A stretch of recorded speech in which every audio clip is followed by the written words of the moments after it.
Bueno, siendo las 3:41 de la tarde, estamos con Edwin Derteano, presidente de la Fundación Transitemos, quien nos recibe por Zoom. ¿Cómo está, doctor Edwin? ¿Cómo está? Mucho gusto. Buenas, ¿qué tal? Un gusto estar con ustedes. Gracias por su tiempo y su amabilidad de contestarnos el día de hoy. Bueno, estamos viendo en pantalla estas imágenes que causan mucha molestia parte de los ciudadanos, donde finalmente incendian la minivan que tendría, bueno, tiene más de 1 millón de soles en multas.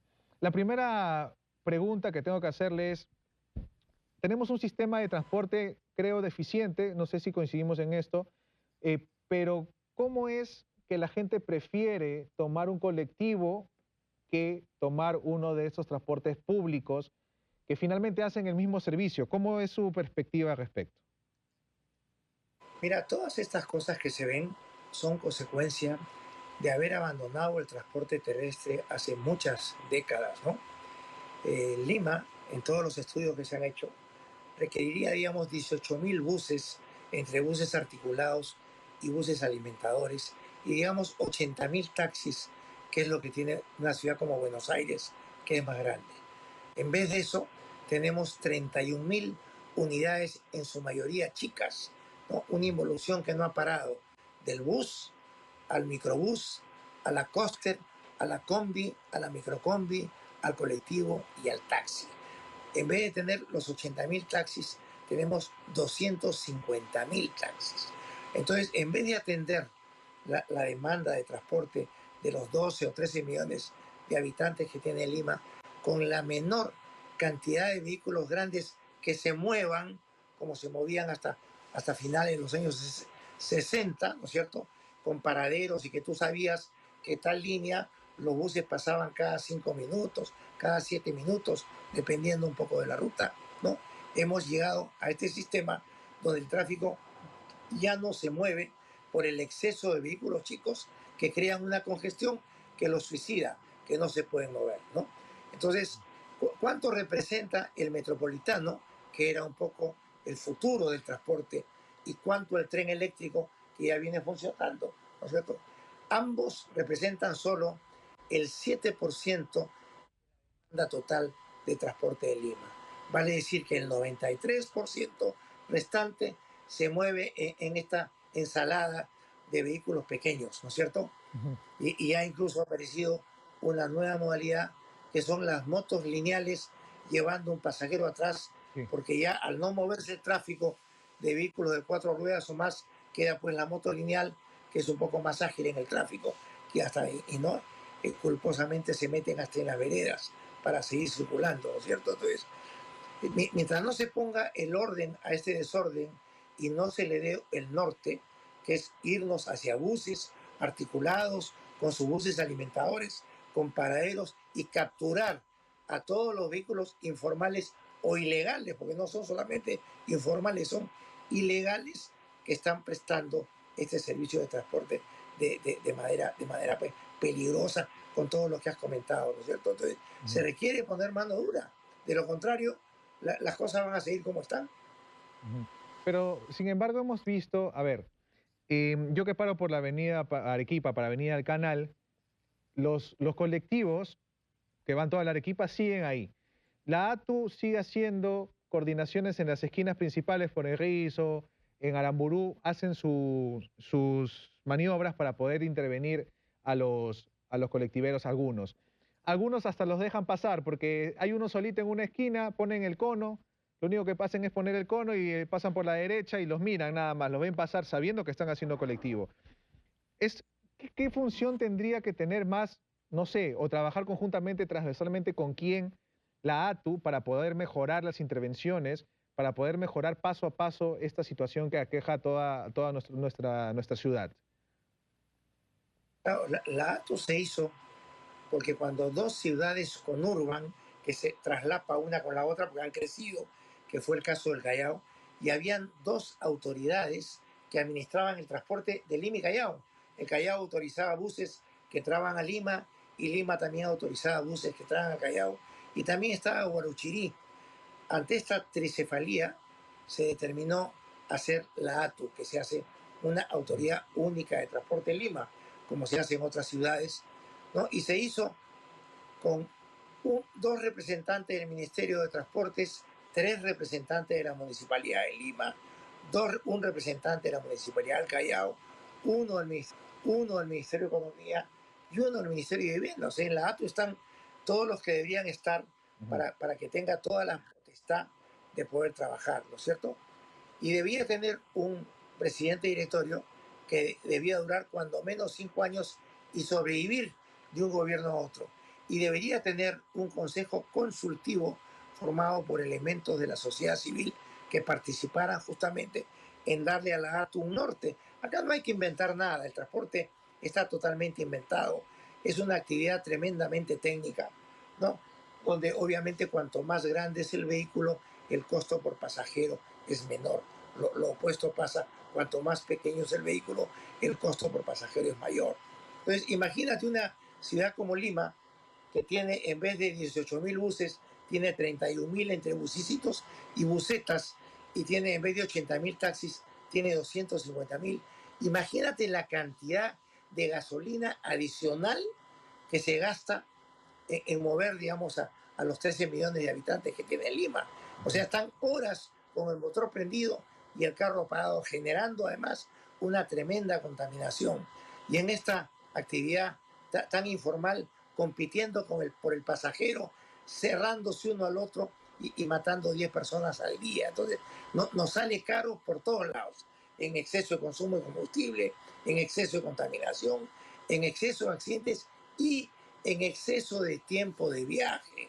Una persona que vive, digamos, a las afueras de Lima, como puede ser San Juan de Lurigancho, ¿no? Y trabaja en alguna zona industrial o comercial de Lima, como puede ser la Avenida Argentina, un centro comercial o lo que fuera, se demora hoy cuando menos una hora más en llegar de su casa al trabajo y otra hora más en regresar del trabajo a su casa. Son 2 horas más al día. Esos son 10 horas más a la semana, son 40 horas al mes, con 480 horas al año. Ojo que hay personas que se demoran hasta 2 horas más. Hay gente que vive en Puente Piedra y trabaja en Lima, gente que vive en Arcón y trabaja en Lima. Y ya no hablo de Chosica, no toda la parte alta de Chosica. ¿No? Esta pobre gente mal viaja.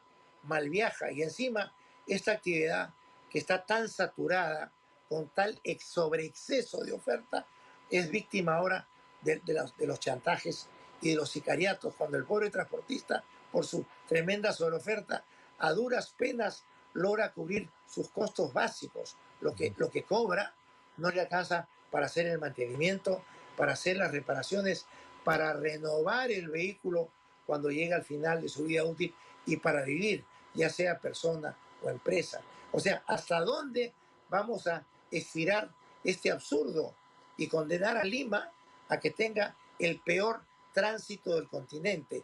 Lima tiene el tránsito más lento del continente, de 14 kilómetros por hora, que es la misma velocidad a la que se paseaba por Lima Francisco Pizarro su caballo hace 500 años.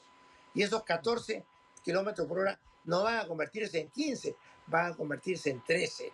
¿Qué le decimos al turista que quiera conocer la ciudad de Lima, que es la ciudad más antigua, la más importante del continente?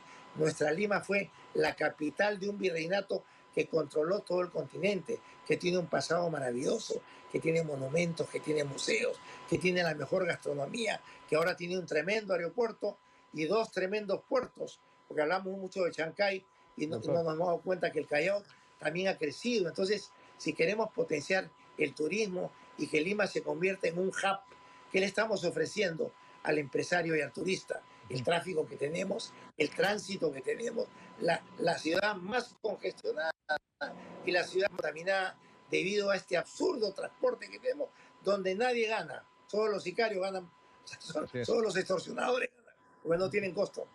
Doctor, en su momento se criticó una prórroga de aproximadamente, si no me estoy equivocando, 4 años para una ley de formalización de autos colectivos.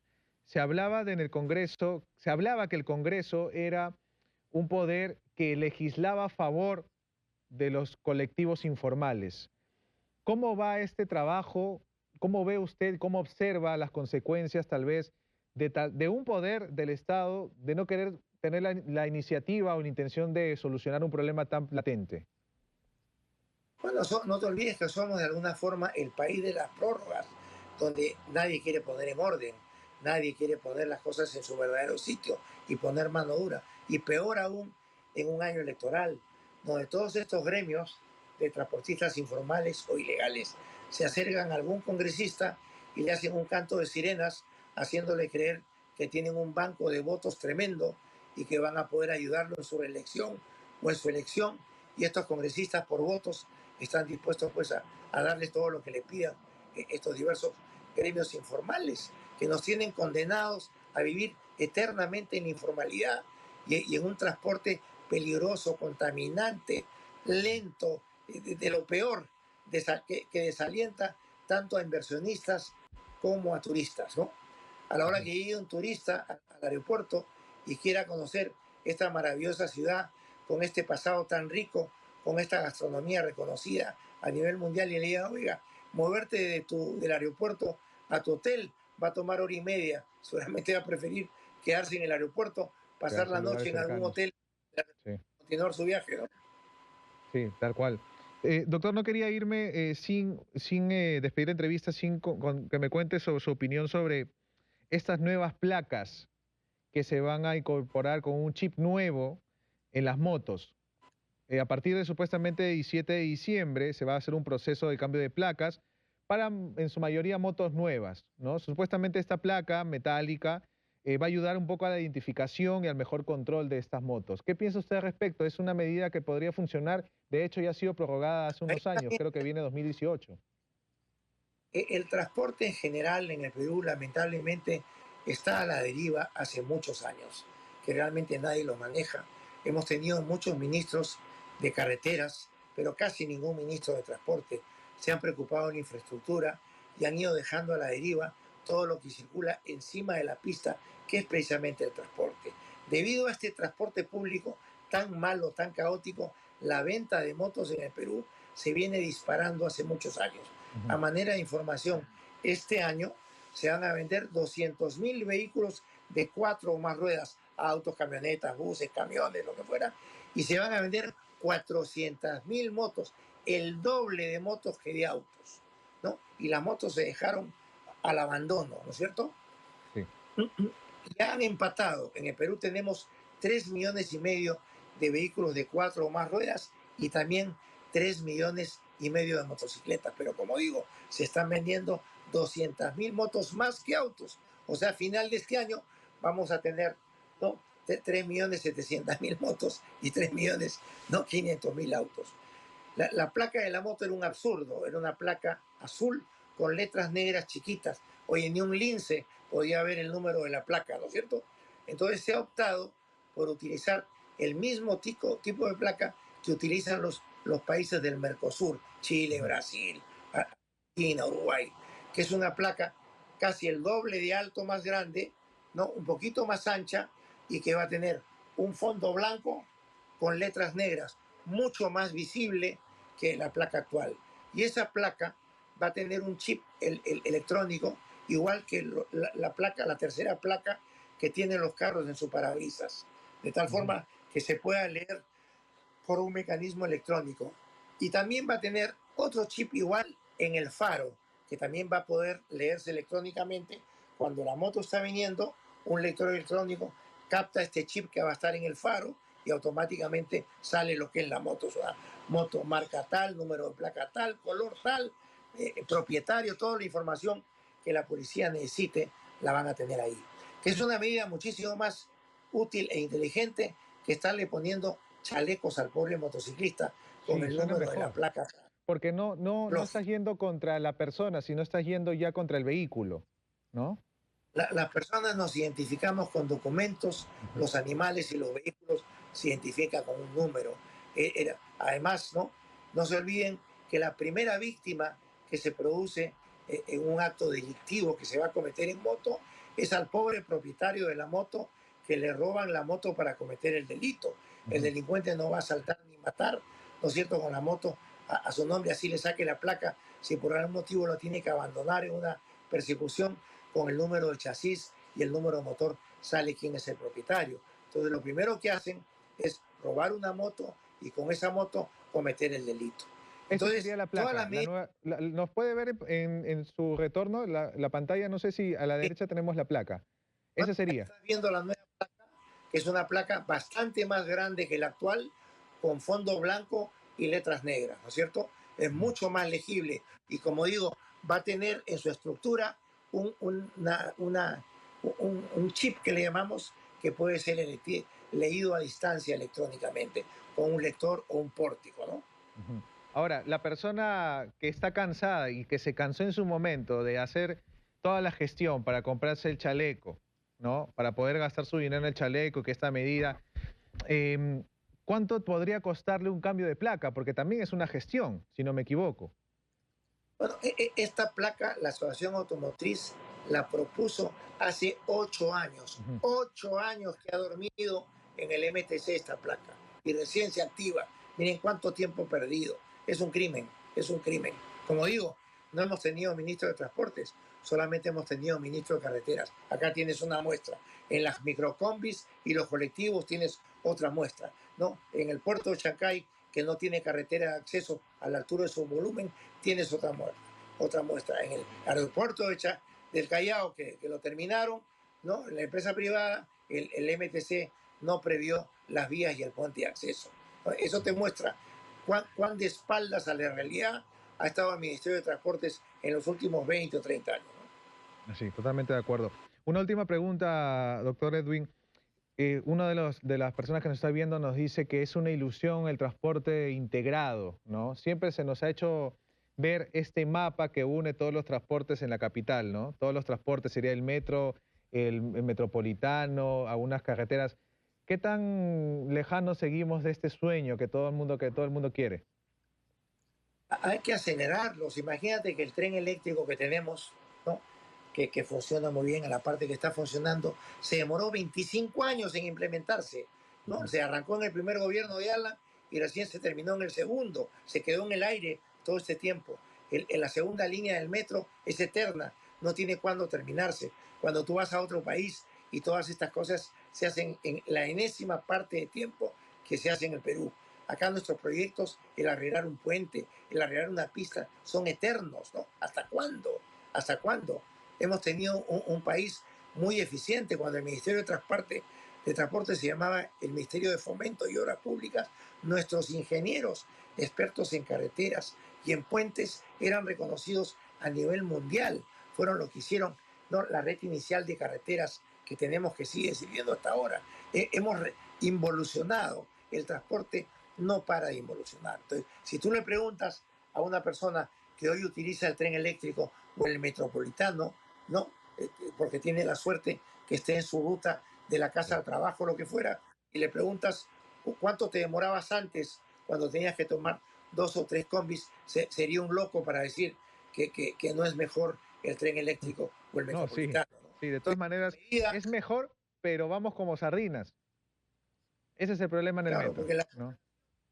la población está creciendo más rápido que la implementación de estos sistemas modernos, que los necesitamos a gritos, que los tiene Chile, que los tiene Argentina, que los tiene todos los países que nos rodean. Estamos a la cola. Nos hemos Así vuelto es. de punteros, nos hemos vuelto en coleros. Perfecto, perfecto, doctor. Le agradecemos bastante haber estado con nosotros, haber compartido sus experiencias y sus opiniones aquí en el programa. Muchas gracias. Yo les agradezco por dedicarse a este tema, que tenemos que tener en algún momento un transporte decente a la altura de la historia de Lima. Así es. Muchas gracias. Gracias por su tiempo. El doctor Edwin Derteano, presidente de Fundación Transitemos, aquí con nosotros en Fe de Ratas. Bueno, 4 de la tarde en punto. Vamos a ir a un pequeño corte comercial aquí en Fe de Ratas y regresamos en unos instantes.